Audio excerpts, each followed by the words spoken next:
आमदार मंगेश चव्हाण आपल्यासोबत आहेत. आज ते सध्या रायगडावरती उपस्थित आहेत.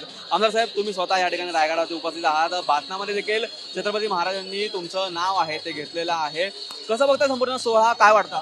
ते खरं तर राजसदरेवर छत्रपती संभाजी महाराजांनी जे नाव घेतलं त्याचा आम्हाला मनापासून आनंद आहेच. पण मला असं वाटतं गेल्या 6 वर्षापासून हजारो तरुणांना घेऊन रायगड वारी आम्ही करत असतो. त्याचा आजचा हा 6वा वर्षाचा एक भाग आहे. आणि आज इथं आल्यानंतर एक नवीन प्रेरणा छत्रपतींच्या या पायथ्याशी माथा टेकून एक नवीन प्रेरणा घेऊन काम करायची ऊर्जा आम्हाला इथून मिळते. एक नवीन उपाययोजना आहे ती तुम्ही उद्या राबवणार आहात. एक नवीन योजना आहे ती तुम्ही आता करणार. काय नक्की आहे, काय नक्की उद्या भूमिका आहे?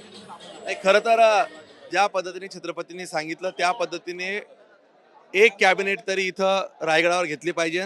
अशा पद्धतीने मुख्यमंत्र्यांना मी स्वतः भेटून त्यावर विधिमंडळात असेल त्यांना व्यक्तिगत पत्रव्यवहार करून मी मागणी करणार आहे की महाराष्ट्रातली एक कॅबिनेट ही छत्रपतींच्या रायगडावर घेतली पाहिजे.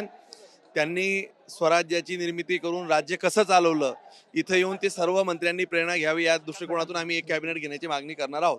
उद्या अनेक शिवमावळे एकत्र येत, तुम्ही गड देखील सर करणार आहे. काय ही संपूर्णपणे मोहीम आहे ती?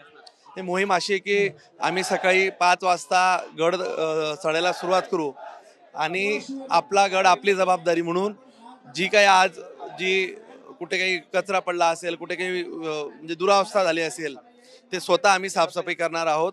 दरवर्षी आम्ही असं करत असतो. त्याचाच एक भाग तो आम्ही उद्या सकाळी इथं 5 वाजता येऊन करणार आहोत. 1000 तरुण चाळीसगावची इथं त्यासाठी उपस्थित आहेत. एक शेवटचा प्रश्न, आपण पाहिलं तर आज तरुणांचा मोठा समुदाय या ठिकाणी रायगडावरती पाहायला मिळतोय. त्या ठिकाणी दुसऱ्या ठिकाणी दिल्लीला जंतर मंतर या ठिकाणी कॉक्रोच पार्टीच्या समर्थनात अनेक तरुण त्या ठिकाणी आहेत. कसं बघता हे संपूर्णपणे त्याचा डिफरन्स आणि काय एक ह्याच्यामध्ये तुम्ही सांगू शकता? हे बघा, दिल्लीला कॉक्रोच पार्टी हा एक डिफरंट इश्यू आहे आणि रायगड ही एक आमची अस्मिता आहे.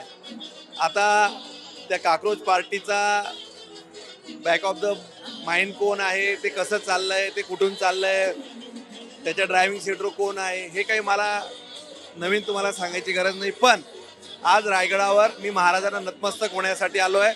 इथं कुठलाही पॉलिटिकल अजेंडा घेणं मला योग्य वाटत नाही. यावर मी सविस्तर माझी भूमिका विशद करायची वेळ आल्यावर करेन. तर आपण पाहिला की या ठिकाणी आहे ते चाळीसगावचे उद्या हजारो मावळे घेऊन गड सर करणार असल्याचं आमदार मंगेश चव्हाण यांनी सांगितलं आहे. योगेश सावंत, निखिल चव्हाण, टीव्ही मराठी, रायगड.